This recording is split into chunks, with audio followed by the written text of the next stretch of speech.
Boa noite, pessoal, tudo bem?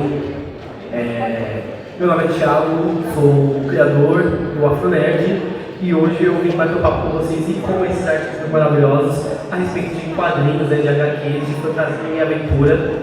Cada um deles aqui tem um trabalho muito particular, um trabalho que diferencia uns dos outros, e eu acho que isso é bem legal. Todos eles têm de alguma forma um vínculo com a fantasia, com a aventura. Então, antes de tudo, eu vou pedir que vocês se apresentem e já comentem um pouco de como é o processo de trabalho de vocês, mas de forma mais objetiva, e depois a gente adentra um pouco mais a respeito do trabalho. Então, vamos começar de lá para cá. Mia, pode começar. Oi, professora.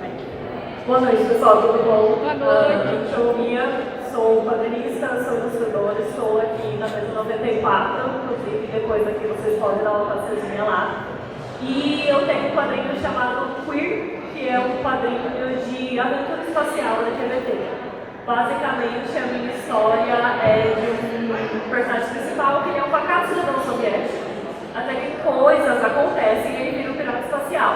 As coisas que acontecem eu não conto pra vocês aqui, eu conto lá no quadrinho, e vocês vão passar lá pra pegar depois do painel. Olá, meu nome é Clarice França, eu sou escritora e quadrinista, eu estou na mesa 53, se vocês quiserem passar lá depois. Eu já publiquei alguns quadrinhos, eu participei das coletâneas do Dossiê Bizarro, eu sou coeditora do Gibi Menininha, a coletânea feita por mulheres e pessoas não binárias de terror e erótico.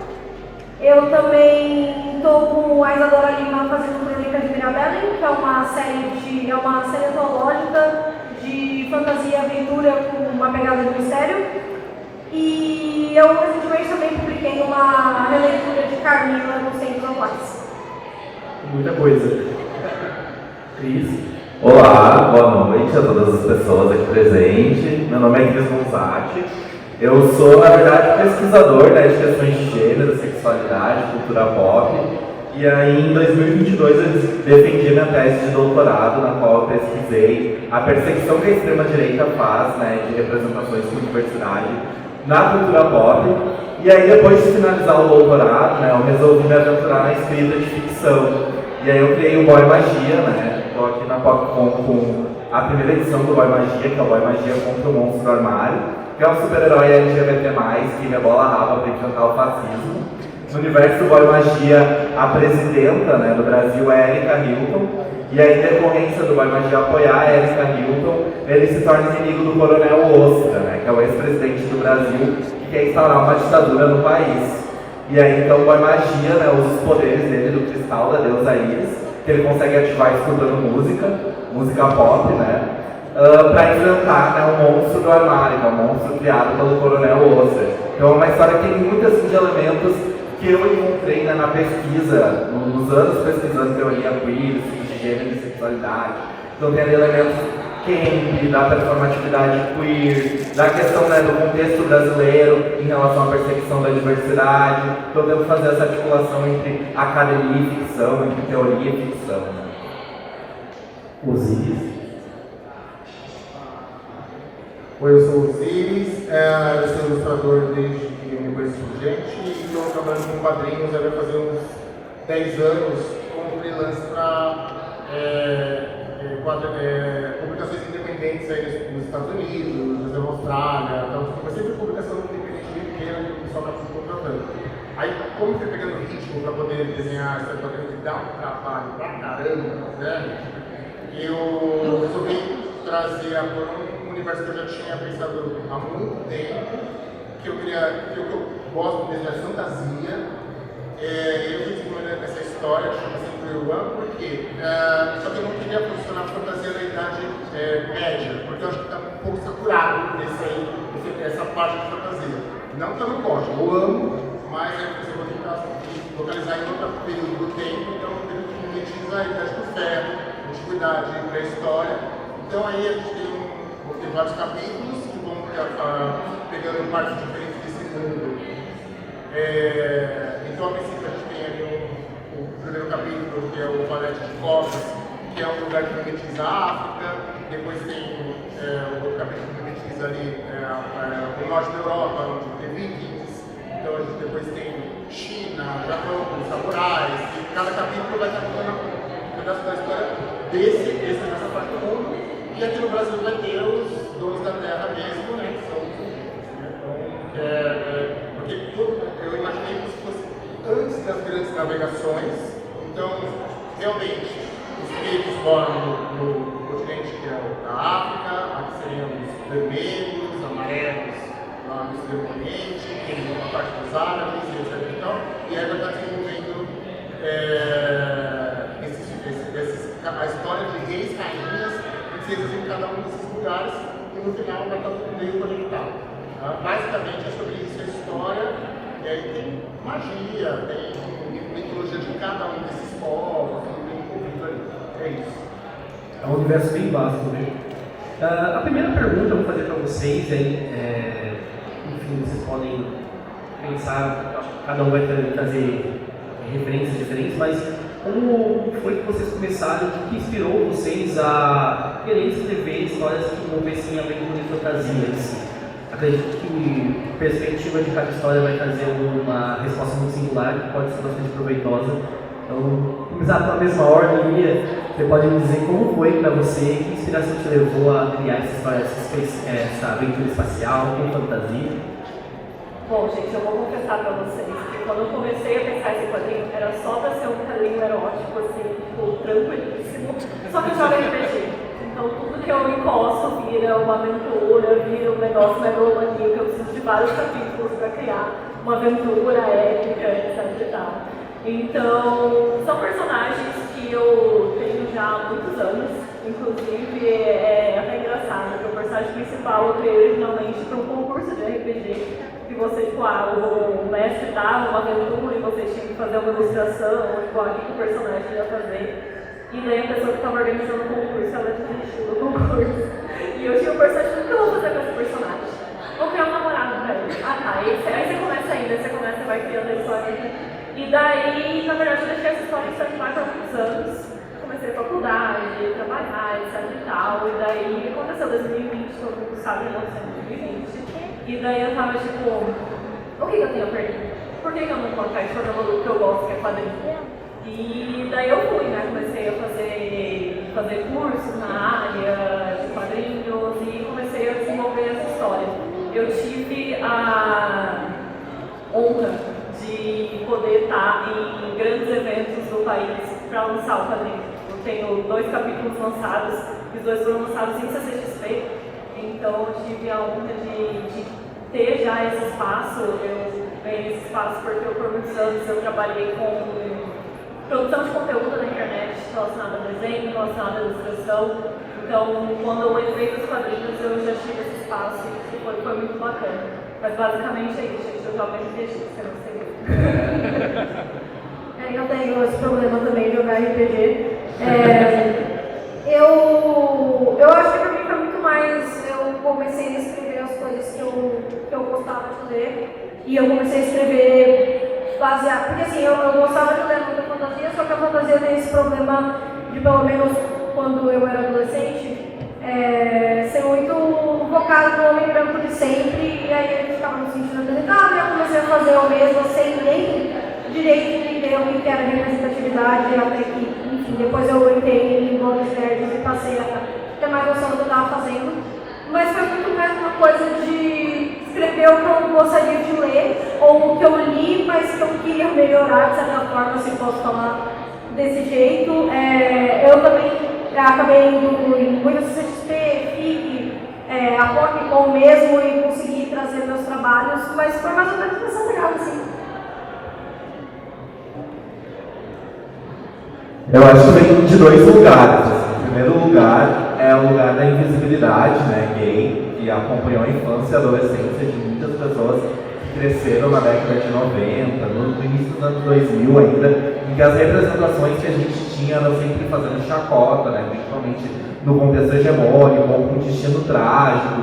Então me incomodava muito assim, não ter essa representação de um super-herói com o qual eu pudesse me identificar, que eu gostaria muito dele na adolescência, na infância. E aí o outro lugar é o que me incomoda assim, no super-herói hegemônico, que é essa ideia do super-herói que não desafia o status quo, né? O super-herói hegemônico é meio que um defensor da norma. Ele não modifica a estrutura social, ele não luta para enfrentar as desigualdades, ele nem se posiciona muitas vezes politicamente. E eu acho que o Boy Magia acaba sendo uma resposta a esses dois lugares.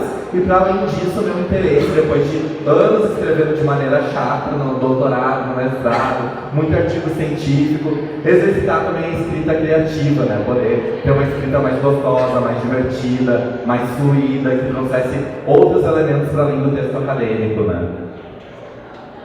Bom, eu sou um pouco mais velho que o pessoal daqui, né? Tenho mais de 40.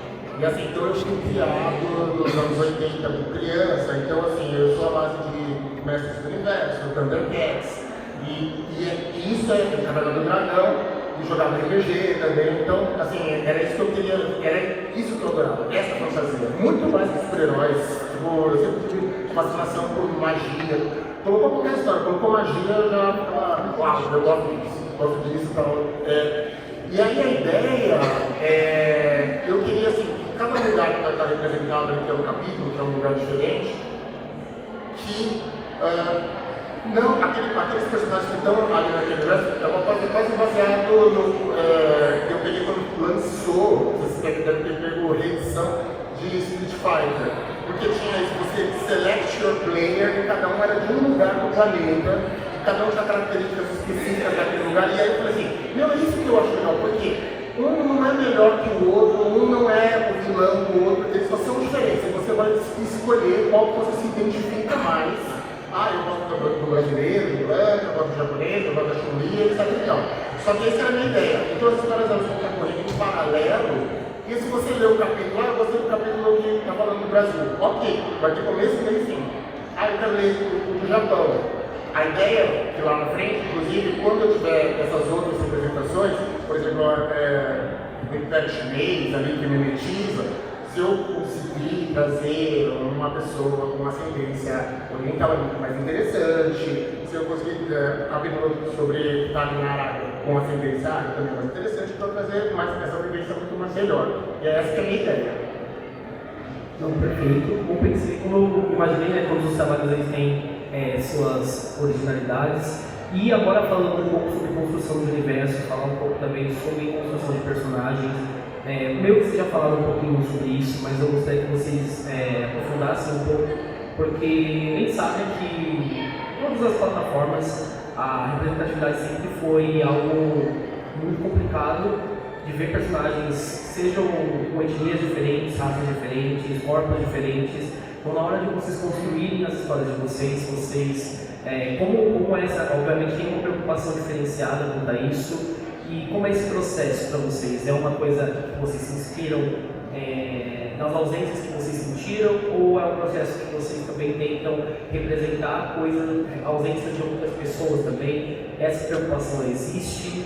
Como e em que grau também o trabalho que vocês estão exercendo nas obras que vocês fazem?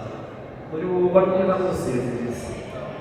Eu tento fazer os meus personagens, eles têm algumas representações. Primeiro que assim, eu tenho pavor de clichê. Tenho pavor de clichê. Então assim, se o personagem está se comportando de uma maneira. Então assim, vamos lá. Até histórias, minisséries, filmes hoje em dia, que tem um homem branco, cis, hétero, ali como personagem principal, eu tenho a preguiça de assistir isso, porque eu falo assim, não é porque tem histórias assim, tem histórias boas, inclusive, mas eu já vi tanto, eu só fiz isso a minha vida toda. Então eu acho importante ter outra, então assim, não é necessariamente tem que seja um preto porque eu vou me identificar. Eu acho que tem outro filme, um dia que era, os protagonistas eram de ascendência chinesa, eu já acho interessante. Porque isso, eu quero ver outras histórias. Então é por isso que eu tenho essa preocupação.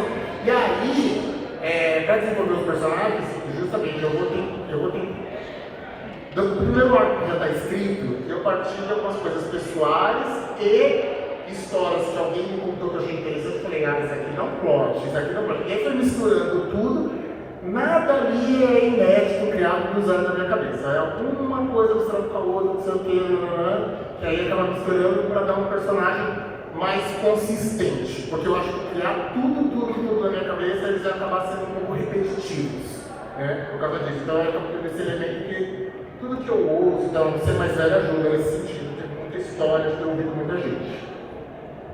Eu acho que eu também tenho um pouco desse movimento da dimensão subjetiva, né, de trazer muito da minha vivência, dos meus atravessamentos, das histórias dos meus alunos e alunas, das pessoas com quem eu dialogo.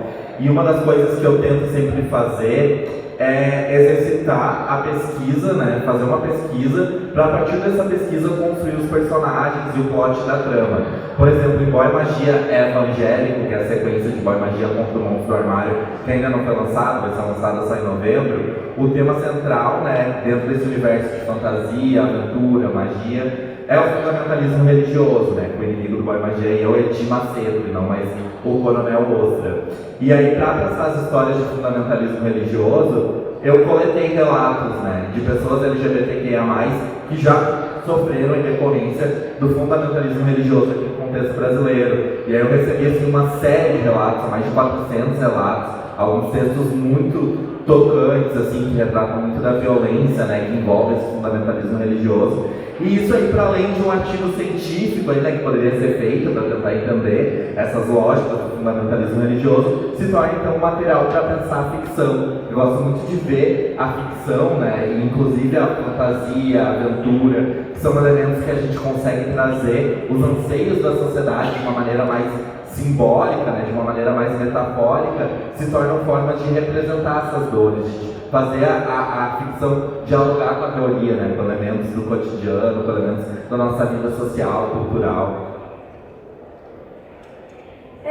Quando eu vou construir um personagem, geralmente eu tô pensando muito em como ele vai conversar com a história e vice-versa, né?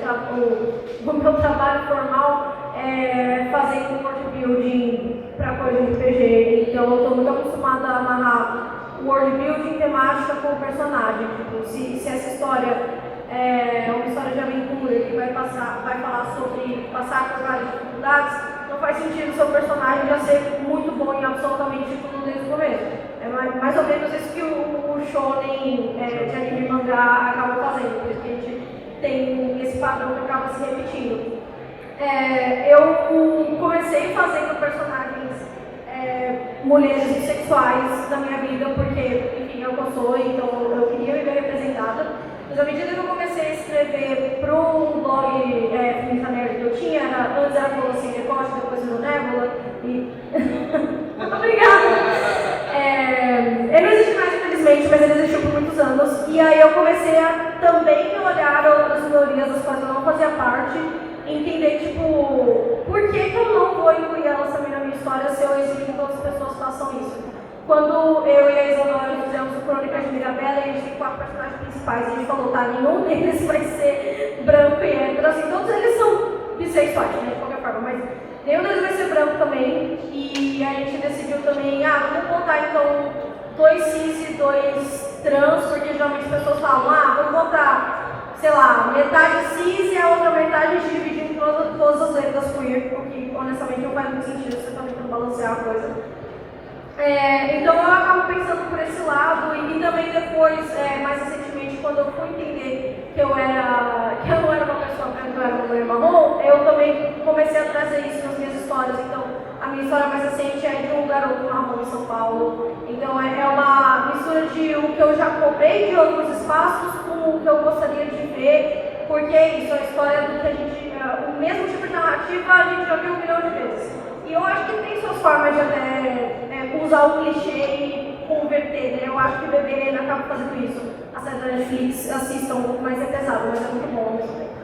Então, enfim, eu acabo seguindo por esse lado. Essa questão de representatividade e de ter personagens diversos é justamente o subtexto da minha história.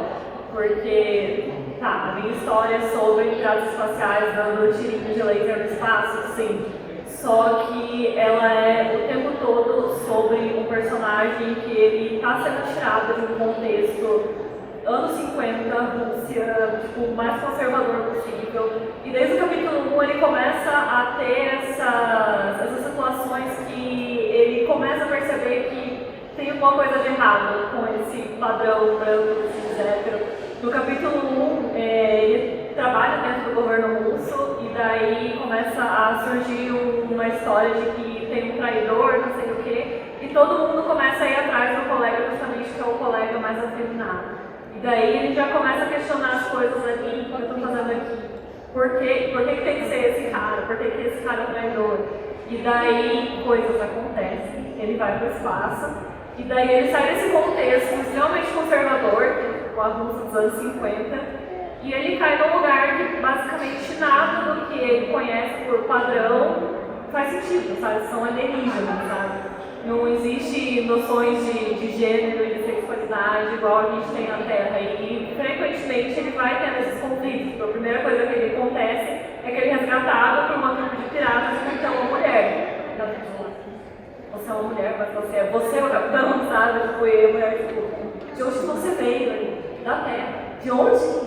Sabe? Então, todo o subtexto da história é basicamente isso. É você pegando esse personagem que ele tinha toda a identidade dele construída a partir daquele contexto e ele é jogado num lugar que simplesmente a identidade dele não faz sentido. Então ele tem que se reconstruir e ele vai fazendo isso a partir, né, de encontrar esses personagens diversos. Então, personagens que vão estar em relacionamentos poligâmicos, por exemplo, que é uma coisa que não faz sentido para ele, personagens que não vão ter noções de gênero, como seres humanos teriam. Então, eu tento sempre estar trabalhando na representatividade e, no fim das contas, a minha história acaba sendo sobre isso, acaba sendo sobre a identidade, sobre construir e entender a sua própria identidade. Posso dar alguns centavos aqui também a respeito disso, que é muito legal quando tem a PopCon, né, que é um evento que vai reunir bastante gente e dá para ver bastante representações diferentes que não se encontra em qualquer lugar. Como a Clarice falou mesmo sobre bissexuais, eu como homem bissexual, homem cis bissexual, eu não vejo muitas publicações, tanto em quadrinhos, mas também até audiovisual mesmo, colocando esses personagens como protagonistas. E eles têm uma história substancial que represente isso de fato. Então, acaba sendo uma caçada muito grande, uma outra representação que estavam conversando, eu com outros amigos. É até mesmo a comunidade de Ursina mesmo, do meio gay, não é muito representada, tem poucos autores que fazem isso. E ainda então, assim, tem um espaço gigantesco para a construção de histórias com protagonismos de corpos diferentes. E é muito legal quando tem uma PopCon que você vê pessoas que estão produzindo isso e dá esse espaço para que elas apareçam, porque talvez às vezes elas estejam produzindo e a gente só não está chegando nisso. Então, é só mais um agradecimento à existência da PopCon também, né, nesse comentário. E já vou emendar no outro comentário. É um assunto um pouco peculiar, mas eu acho válido, porque eu acho que dentro do contexto que a gente está conversando, tem esse fator. Recentemente a gente teve algumas situações aqui no FIC, foi um outro evento de quadrinhos, e a gente vê que existe um movimento que é realmente, não é de agora, mas mexer aí com as obras LGBTQIA+. E levando em consideração isso, eu não vou dar palco para as pessoas que falaram sobre isso, mas eu acho que a pauta em si é válida de se debatir. Como construir essas histórias, porque a gente está falando de pessoas que estão querendo impedir que leitores de qualquer idade acessem esse tipo de leitura e não é nada demais. Eu acho que existem leitores que você pode colocar uma classificação indicativa para preservar, sim, eu acho que é válido, mas, por exemplo, a história dos Osiris em si é uma história de aventura que se passa de época, enfim. Ela não tem um porquê de ser restrita só porque ele é um homem LGBT ser vendido para um adolescente ou até mesmo uma criança que esteja ali dentro dessa classificação indicativa. E algumas histórias da Clarice talvez também poderiam estar ali, a sua também. Então, assim, como vocês enxergam esse combate construindo essas histórias, ainda mantendo esse movimento de resistência dentro da arte, e continuando a fazer esse trabalho de histórias de aventuras que estão cobertas com uma pergunta bem complexa. Mas eu acho que é válido a gente debater sobre isso. Quem quiser começar? Bom, minha grande meta é ter 40 páginas de uma HQ com o Boy Magia espantando Nicolas Ferreira. Assim, porque a gente precisa entender que a extrema-direita, né, ela é orientada pela ignorância. Assim. Primeiro, eles partem da ignorância que quadrinho é apenas coisa de criança, é apenas uma coisa infantil. Então, quando eles veem uma representação LGBTQIA+, em algum quadrinho, eles partem do pressuposto de que ser LGBTQIA+, é igual a erotizar crianças, é igual a incitar a pedofilia, é igual a tentar destruir a família tradicional brasileira. E a gente sabe que esse lugar que a extrema-direita ocupa está muito relacionado à criação de pânicos morais para ter o poder político ali, né? Eles precisam criar uma ameaça e vender a solução para essa ameaça, porque eles não têm pauta. Tu não vê político de extrema-direita debatendo direito do trabalhador, direito da população que está precarizada para acesso à saúde, acesso ao trabalho. Então eles fabricam essa ameaça, esse fantasma LGBTQIA+, porque eles sabem que a nossa sociedade ainda é muito ignorante em relação às sistemáticas.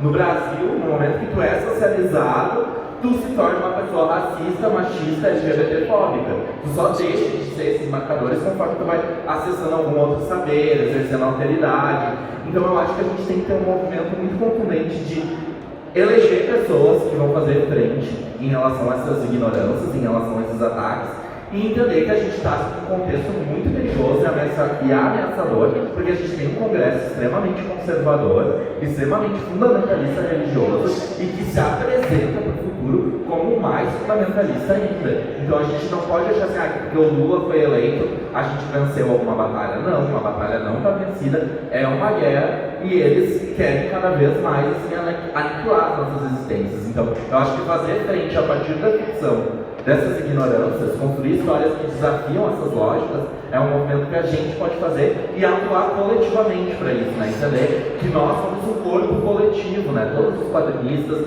a Popcom, todas as pessoas que estão aqui, né? Se ajudar umas às outras, apoiar, se visibilizar, tudo isso é muito importante.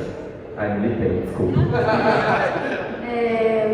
Eu tenho muitas opiniões, vou tentar não demorar muito, porque o grandíssimo prazer de ser uma das pessoas denunciadas na FIC por causa da deputada lá que falou para não dar palco, então eu não vou falar o nome, mas da senhora lá que resolveu gravar minha mesa e falar que a gente não estava botando marcação de idade do conteúdo erótico, porque sim, eu escrevo muito conteúdo erótico, mas não só. E mesmo que fosse só, não tem problema. Mas, assim, eu acho que é o seguinte, quando a gente está falando de política, a gente também está falando de comunicação. A minha formação é comunicação, eu gosto muito de bater nessa tecla, porque eu acho que às vezes as pessoas esquecem, tipo, a gente tem uma proposta, mas não adianta a gente só falar para quem está convertido do nosso lado, para quem é de esquerda e está do nosso lado. Tipo, se a gente não expandir, a gente não vai fazer nada. A gente precisa de maioria, né? A gente ainda vive numa democracia, esperamos que não venha aí uma ditadura de novo, mas a gente precisa de maioria. Então a gente precisa saber se comunicar. E tem pessoas que a gente não vai conseguir comunicar, tipo essa senhora deputada aí, ela não quer ouvir. Então não me interessa também, eu não vou dar só saber quem não quer ouvir. Mas também existe muita gente que está vendo o que eles estão falando e pensando, putz, eu acho que eles têm razão, mas se a gente já encara essas pessoas como, não dá para conversar, a gente vai perder uma pessoa que podia estar do nosso lado. Eu fiz virar-voto em 2018 e 2022. Em espaços diferentes, e a gente tem que aprender quem dá para conversar e quem não dá. E tem muita gente que dá para conversar. Eu sei que às vezes a gente queria muito que a pessoa que a gente falasse já visse completamente o nosso lado, mas às vezes você vai lutar pelo 100% e você vai chegar no 50% e por enquanto é bom, e aí daqui a pouco você chega no resto. Vai ficar parado também. E quando a gente fala de comunicação tem muita coisa no plano de narrativa, né? E como todos nós trabalhamos com narrativa de alguma forma, a gente precisa ocupar esse espaço e a gente precisa contar a nossa história, porque se a gente não fala, se a gente evita falar essas coisas, eles vão contar quem a gente é. E aí eles ganham. Tanto que no momento que eu vi que a senhora, uma deputada, botou minha mesa, eu falei, mas não tenho a menor dúvida, eu printei e aí eu fiz um filme no Twitter falando, porque pelo menos eu consegui vender mais. E eu gosto de ganhar dinheiro de otário, né? Eu tenho essa característica aí. Então, é isso, é saber onde falar, sabe, tem uma expressão em inglês, eu não sei falar em português, né? Tipo, read the room, sabe, entender onde você está, entender com quem você consegue dialogar, com quem não dá, e aí você sabe, tá bom, tal, sabe, e contar as nossas histórias e não se calar, mas saber como falar. Também é tão importante quanto falar, porque Porque senão, às vezes, a gente acaba só falando pra quem pensa que nem a gente, aí, pô, muito legal, a conversa é muito mais fácil, mas a gente não anda pra lugar nenhum. Acho que também é muito importante a questão da gente ocupar os espaços. A gente está aqui ocupando o maior centro cultural de São Paulo. A gente procurar fazer eventos como esses em outros lugares do Brasil. Porque eu sou do Mato Grosso, muito longe. Eu estou com tudo isso casado porque eu sou de Cuiabá e eu não estou preparada para essa cidade. E assim, lá de onde eu venho, gente, Mato Grosso é o estado do agro. É o estado que mais votou no Bolsonaro nas últimas eleições. Então, assim, existe a necessidade da gente criar e abrir um espaço pra gente, em lugares como esse. Porque a gente está aqui no Centro Cultural São Paulo, é incrível, mas a gente tem que ir para outros lugares. Lá em Cuiabá, eu tenho um coletivo de artistas no qual eu tento trazer principalmente adolescentes que gostam de desenhar, que querem se expressar com desenho, com quadrinho. Estou tentando abrir um cenário tipo de Arts Alley, qual a gente tem aqui na Comic-Con e outros eventos que acontecem aqui, que é uma coisa que não existe lá no meu estado. Então a gente está puxando essas pessoas que querem produzir as coisas, que querem colocar a nossa voz por aí.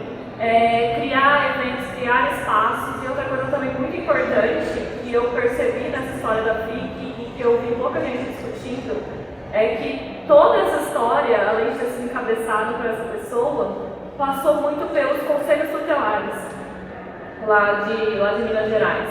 Acho que foi ano passado que teve a eleição de conselho tutelar e a extrema-direita fez uma puta campanha e basicamente agora os conselhos tutelares do país eles estão dominados pelos evangélicos, eles estão dominados por essa galera. Então isso é uma eleição que ninguém nunca prestou muita atenção. E eles resolveram prestar atenção e eles dominaram e agora eles têm esse poder na mão deles. Eu acho que é uma coisa muito importante a gente prestar atenção nessa questão dos conselhos tutelares. Porque é um pouco que é uma coisa que dá bastante poder e que a esquerda, a gente da esquerda, a gente acaba simplesmente não indo atrás, a gente não sabe, a gente não fez absolutamente nada, a gente provavelmente nem lançou candidaturas de esquerda nas eleições de conselhos tutelares. Então, acho que uma coisa também muito importante é a gente começar a prestar atenção nisso. Porque esse problema só existiu porque o conselho tutelar está na mão dos evangélicos. Se fosse só a deputada, ela faria balbúrdia. Mas talvez ela não teria o poder de ir lá e censurar e fazer tudo que fez nessa questão. Então acho que também é uma coisa bastante importante que a gente está sempre pensando. Eu concordo com o que a Clarice falou, porque é o seguinte, eu não acho que a gente falar só com quem concorda com você vai te levar a algum lugar, porque você vai falar A, você vai falar A, não tem a discussão, não tem o debate. É importante ter o debate. Assim, eu tenho parentes bolsonaristas e, como a Clarice disse, tem alguns que não dá para conversar. Chamou o Bolsonaro de capitão, não precisa perder tempo, não precisa perder tempo. Só que, entretanto, tem pessoas que votam no Bolsonaro que, na verdade, elas simplesmente não têm muitas informações que a gente acha que é muito óbvia, então na nossa bolha, estão chegando pra gente, e eles simplesmente não têm conhecimento, entendeu? Eu conheço pessoas da minha família que são pretas e falam assim, o Bolsonaro é racista. Não, o Bolsonaro é racista, isso é fake news. Eu falei tipo assim, não, tá aqui a matéria, ele falou que o filho dele veio criado com o Gustavo pela peita, a pessoa desacreditou, porque aí você começa a entender que determinadas informações não são tão óbvias quanto vocês estão achando, não estão chegando nessas pessoas, e aí essa pessoa, quando ela começa, tem isso, tem pessoas que estão abertas, e aí fala assim, não, peraí, deixa eu entender melhor. E aí é nisso que você consegue virar um voto. Então assim, eu acredito muito mais em correr pelas beiradas, para você convencer essas pessoas, tá, me fala pra mim, por que você quer votar nesse cara? Por que você gosta desse ponto de vista? Ah, mas a gente diz, tá, mas aí você coloca atrás do debate que pessoas estão abertas, porque no final, a verdade seja dita, a pessoa está votando no Bolsonaro, a pessoa está votando no PT, ninguém quer a destruição do país. O bolsonarista, ele não está assim, eu quero votar no Bolsonaro porque eu quero a destruição do Brasil, eu quero todos os gays mortos, eu quero todos os presos. Não é isso. Não é isso. Você sempre conversar, que eles acham, do ponto de vista deles, que essa é a melhor solução. Só que você fala assim, tá, mas eu não estou empodado. Eu, por exemplo, você gosta de mim? Tá, eu sou, por exemplo, seu parente, eu sou gay, eu sou preto. Você percebe que algumas políticas que eles estão falando não me enquadram? Você quer me ver mal? A pessoa, ela não tinha nem pensado nesse ponto de vista. Ela não, porque ela não está desprivilegiada por essa política. Só que quando você começa a mostrar que tem um outro lado, ela começa a repensar.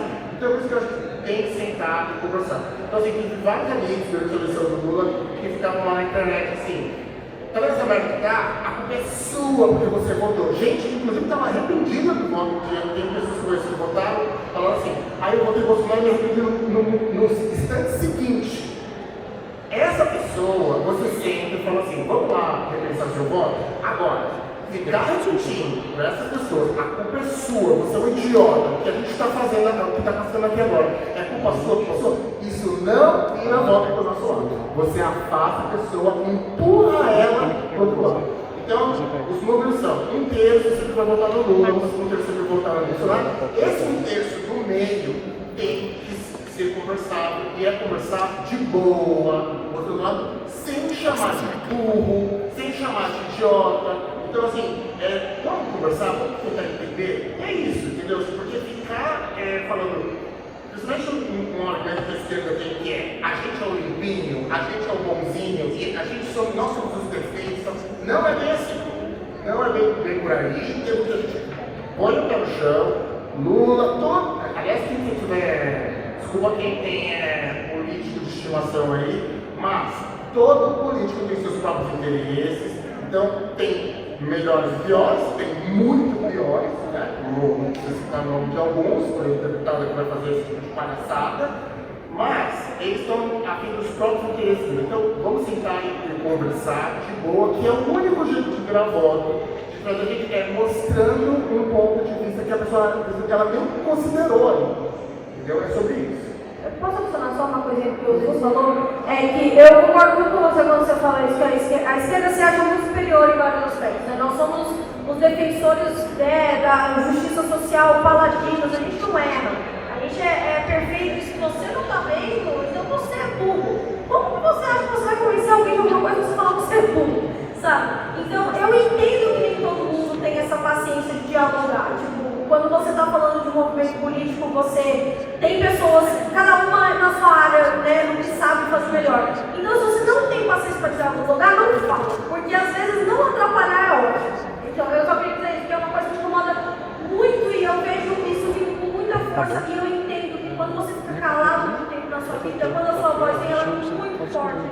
E você nem pensa. E eu vejo, às vezes, uma galera de uma geração mais nova que a minha, muito velha falando isso, vamos lá, vindo assim, tipo, não, porque se você não concorda comigo, sei lá, por exemplo, fosse eu, você não concorda comigo, então você é bifóbico, então você é misógino, porque você não concorda comigo. Tipo, gente, caramba, tipo, não fala, não, de diálogo você pretende ter, você quer ser louvado por nenhum Deus ou você quer fazer a diferença? Porque eu gostaria de mudar alguma coisa, eu não me interesso em ser, sabe, sobre solidariedade na internet, sobre ser, sou o melhor paladino da parada, sabe?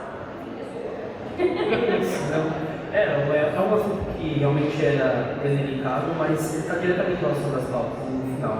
Acho que toda história, toda narrativa que é política, ela acaba, de alguma maneira, esbarrando nesses aspectos e a gente tem que debater. Eu acho que os pontos que vocês levantaram, na verdade, aqui são todos válidos. Vale a reflexão e válido também para o que vem pela frente, né? A gente sabe que a gente só prevê o que vem pela frente, mas a gente precisa se preparar e trazer trazer soluções que sejam de alguma forma bem refletidas, bem pensadas antes de só agir de forma impossível. Para dar uma aliviada nesse clima e também para daqui a pouco finalizar, mas eu quero falar com vocês de um outro padrão, um outro ponto, assim. Alguns de vocês já estão no meio há um tempo, né? Está escrevendo quadrinhos, organizando, mostrando. Outros têm um pouco de tempo, já estavam no meio, mas estavam produzindo. Mas dentro dos trabalhos que vocês já publicaram, me fala um momento de vocês, assim, que vocês sentiram muito orgulho do trabalho de vocês. Sei lá, um fã do trabalho que vocês fez, vocês sentiram uma emoção muito grande, um momento que, sei lá, um momento que vocês finalmente conseguiram entregar aquele trabalho mesmo impresso, sei lá. Comentem um momento de vocês que fez esse trabalho que vocês exercem hoje com quadrinhos ser gratificante. Quem quiser começar. Eu acho que assim, a primeira PopCon eu tive uma dimensão mais física, né, da importância desse trabalho, porque eu conheci muitas pessoas que me olharam no olho, que choraram, que me abraçaram, que agradeciam. E o que acontece é que às vezes no contexto digital, né, como eu também produzo conteúdo sobre questões de gênero, sexualidade, cultura pop, o ódio acaba pesando muito mais do que o afeto, assim, do que o carinho. Às vezes a gente tem 30 comentários ali afetuosos e 5 comentários odiosos, e o ódio pesa muito, porque às vezes são comentários assim, muito violentos. E aí essa dimensão do presencial, de estar no olho aqui, recebendo o abraço das pessoas, elas falando da importância desse trabalho, falando que com o teu trabalho elas conseguiram se assumir, sair do armário, falar com o pai e com a mãe, acho que isso não tem preço, assim, é o que mobiliza mesmo, e é o que faz assim, a gente seguir imaginando utopias, né? Porque eu acho que a utopia, ela tem essa dimensão de, por mais que ela seja inalcançável, mobilizar, né? A utopia mobiliza, então acho que nesse sentido. Bom, eu comecei, a minha própria história só faz 6 meses que eu consegui, estou viabilizando ela, né? Porque eu estava só trabalhando para outras pessoas. Então, assim, um momento que eu fiquei emocionado, quando eu vi a edição impressa. E aí eu falei, caralho, ficou do caralho, ficou mesmo, ficou muito bonita. Eu tenho uma gráfica muito boa, parece muito bacana. Então, assim, aí eu vi realizado, quando eu só estava no digital, uma coisa que você lembra, mas o papel tem um poder. Tem um poder ali de você pegar na mão, sentar, tirar as páginas ali. Mas quando eu vi impresso, eu fiquei assim, nossa, arrasei. Eu acho que sempre que alguém vem falar, pô, gostei muito do seu trabalho e tal, eu sempre fico muito feliz. Porque isso eu também, por causa do blog, eu já recebi tanta coisa. Eu lembro que eu fiz um vídeo uma vez sobre um cara que ficou muito ofendido que eu falei mal de The Witcher. Eu nem falei mal de The Witcher, na verdade, mas enfim. E aí ele me mandou uma mensagem gigantesca no Facebook que eu printei para mandar para outra editora do site e deu 14 prints. Foi surreal aquele negócio. E o ano passado foi o primeiro ano que eu não recebi um comentário por causa daquele texto. Finalmente, vamos manter assim. Mas isso para dizer que quando alguém vem falar bem, é muito gratificante. Eu acho que para mim, quando eu vi o meu primeiro quadrinho, né, com certeza foi um desses momentos, que foi o primeiro gibi de menininha, foi o primeiro roteiro que eu fiz, e pô, foi um estouro aquela edição. E não é de um quadrinho, mas é dos meus contos da Amazon. Mais recentemente, eu escrevi uma história chamada Sonhei com Você, é uma história de fantasia urbana, que basicamente sou eu lidando com o mundo. Eu perdi minha avó no começo de 2022, foi muito pesado pra mim. E aí eu tava tentando lidar com a situação, e depois que eu escrevi, eu recebi uma mensagem do moço falando que tinha acabado de perder a mãe e tinha sido muito tocada pelo texto, então isso pra mim fez toda a diferença, sabe? Eu acho que acaba sempre sendo a reação das pessoas mesmo, porque a gente faz história, a gente faz desenho, é para os outros verem, é para os outros gostarem. Porque se fosse só para mim, eu fazia num caderno, enfiava na minha gaveta e montava hoje aqui na PopCon. Então, desde a internet, igual o Cris falou, e contou a história assustadora, 14 prints. A gente que faz coisa na internet, a gente posta coisa na internet, quando eu trabalhava com o YouTube, se eu trabalhei 5 anos com o YouTube, eu passei 4 anos sem ver os comentários do YouTube. Porque é péssimo. E assim, eu acho que uma das histórias mais bizarras assim, que já me aconteceu sempre foi os caras que me enviavam e-mails. Porque a pessoa, ela não foi simplesmente na caixa de comentário e deixou um comentário lá. Ela tem o trabalho de descobrir qual que é o seu e-mail, digitar o e-mail, escrever o negócio e te mandar, sabe? Então, com certeza, esse tipo de coisa desanimou bastante. Mas é aquela coisa, quando você recebe uma mensagem lá no direct que a pessoa veio falar, eu aprendi a desenhar por causa de você, eu me inspirei a fazer isso por causa da sua história. Então, hoje eu tava aqui na feira, chegou um menino e falou, nossa, eu te sigo há tanto tempo, eu participei do seu grupo do Discord, daí eu parei, gente, Eu tinha um grupo do Discord em 2017. Há quanto tempo essa pessoa tá me seguindo e ela veio aqui e ela fez questão de ir na minha mesa para comprar as minhas coisas, para comprar a minha arte, para ler a minha história, sabe? Então, esse tipo de coisa, da pessoa chegar, tipo, eu gosto de você há tanto tempo e tá aqui até hoje, sabe? Então, acho que é esses momentos que você fala, tá bom, a gente ignora aquele creep que me enviou um e-mail falando que eu ofendi a religião dele, num vídeo que eu falava que talento não existe, que você precisa desenhar para aprender a desenhar. Essa pessoa não importa. O importante é o William que veio aqui, que ele participou do meu grupo do Discord lá em 2017, ele está aqui hoje em 2024 para vir atrás do meu trabalho. Então, certamente são esses momentos que fazem valer a pena. Isso é muito legal. Vou também falar, eu acho que como produtor de conteúdo também, todo evento é muito gratificante. Eu acho que os eventos de quadrinhos é o que me motivou a continuar o Afronerd, que vai fazer 10 anos ano que vem. E quando você encontra as pessoas e as pessoas param você e falam o quanto é importante o trabalho que você está fazendo, isso motiva a continuar, porque quem trabalha na internet sabe o quanto é difícil fazer os conteúdos, se manter presente, se manter frequente produzindo isso. Então, cada contato que eu tenho é muito gratificante, mas obviamente também teve coisas legais que eu pude fazer que eu fiquei muito feliz. Uma das coisas foi a exposição, que inclusive está aqui na Popom, o recorte da exposição da Afropower Afrofuturismo, que está com o recorte LGBT, são 7 artistas dos 16 que são artistas LGBT que estão aqui com as artes impressas. Era uma coisa que eu sempre sonhei fazer, eu fazia de forma digital lá na Afropower nos meses de novembro e agora eu consegui fazer ela versão impressa. Então, para mim, é um grande prestígio, porque ainda assim eu estou procurando fazer o que o Afronerd nasceu para fazer, que é promover a arte preta. Com o trabalho de outras pessoas, que eu fiz a curadoria junto com o Sérgio, que é meu colega, meu parceiro aí no Afronerd, e isso é muito gratificante. Mas tem uma história em particular muito boa também, que é quando eu escrevi um texto de prefácio, né? E foi no quadrinho da Guará, né? E eu escrevi o texto, eu realmente me inspirei, estava muito inspirado naquele texto, foi muito bacana, mas teve um dia que eu acordei na véspera de Natal, mas uma mulher fez uma série de stories falando o quanto aquele texto tinha tocado ela e ela marcou. E aí eu acordei, eu vi aquelas mensagens e eu falei, caramba, aí eu comecei a chorar sozinho, porque realmente era uma parada que eu não estava esperando. E isso aconteceu várias vezes, esse texto marcou pessoas de alguma forma, que pessoas compraram aquele quadrinho, marcou lá o nome do quadrinho Cristálida, inclusive, não sei se ainda está disponível, porque, enfim, né, estava esgotado, mas foi muito gratificante. Então, tem momentos que tornam o nosso trabalho bastante importante, fazem a gente se motivar a continuar.